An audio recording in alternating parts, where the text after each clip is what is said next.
ताकि तुसी मुत्तकी बन जावो। रोजे रखना तुहाडा काम है, परहेजगार बना देना मेरे रहमान दा काम है। रोजे रखना तुहाडा काम है, जहन्नम तू बचा देना मेरे रहमान दा काम है। रोजे रखना तुहाडा काम है, जन्नत दा सर्टिफिकेट अता फरमाना मेरे अल्लाह दा काम है। आइए ना मेरे पाक पैगंबर सल्लल्लाहु अलैहि वसल्लम दी हदीस भी अपने सामने रखो ना।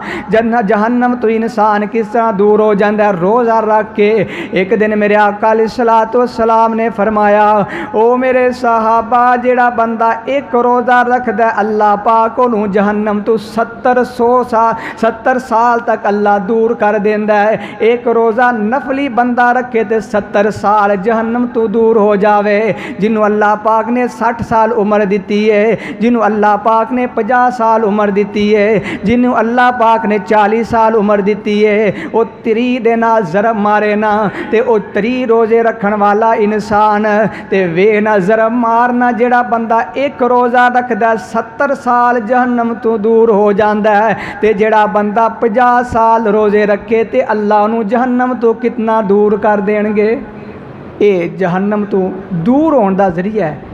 रोज़े अल्लाह ने फ़र्ज किए ने, मकसद है लअल्लकुम तत्तकून, अल्लाह साडा खैर खावे।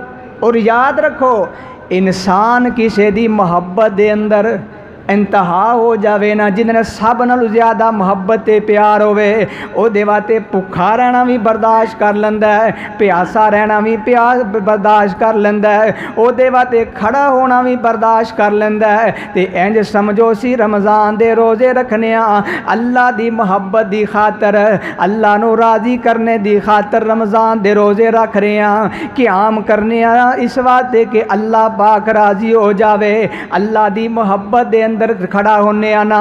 वेखना नई नई शादी होने वाले जोड़े, नई नई शादी होने वाले जोड़े जिस वक्त निकाह हो जाता है ना, खामद किधरे दूर टुर जावे ना ते बीवी नू क्या जाता है, नौ या अपना सस कहती है या ओदे दूसरे रिश्तेदार कहते ने खाना खा ले, नवी नवी वोटी है, वो के जवाब देंदी है, कहती है नहीं मैं नहीं खावांगी जब तक मेरे सर दा ताज नहीं आवेगा, उस वक्त तक मैं खाना नहीं खावांगी। उन्होंने क्या जाता है तेरा खामन ते जेड़ा वे 4 घंटिया के बाद आएगा, वो कहेगी मैं 4 घंटे सबर कर लवांगी क्योंकि मैनू ओहदे नाल मुहब्बत है। यो ही आखेगी ना मुहब्बत है, मनु मुहब्बत अखीर होवे जिस वक्त ते बंदा प्यास भी बर्दाश्त करता है, भुख भी बर्दाश्त करता है। वो ईमान वाले हो जिस वक्त तुसी बर्दाश्त करते हो, भुख बर्दाश्त करते हो अल्लाह वास्ते, अल्लाह वास्ते प्यास बर्दाश्त करते हो, किसी की मुहब्बत के अंदर खड़े भी हो जाते हो। कोई बड़ा आ जाए ना, कोई माँ बाप किसी के घर के अंदर आवे, बड़ी देर के बाद आवे ना, तो माँ बाप की मुहब्बत के अंदर इंतज़ार करना वे, बस स्टॉप दे खड़ा हो जाना वे। कोई उमरा करके आंदा, हज करके आंदा है ते तू 2-2 3-3 घंटे एयरपोर्ट ते इंतज़ार करना है क्योंकि तैनूं ओहदे नाल मुहब्बत है ना। ते मैं पूछना चाहना अल्लाह दी मुहब्बत दे अंदर तू रात 1 घंटा खड़ा नहीं होंदा, तरावियां पढ़न वास्ते, क़याम करने वास्ते, ये मुहब्बत दी इंतहा होंदी है ना।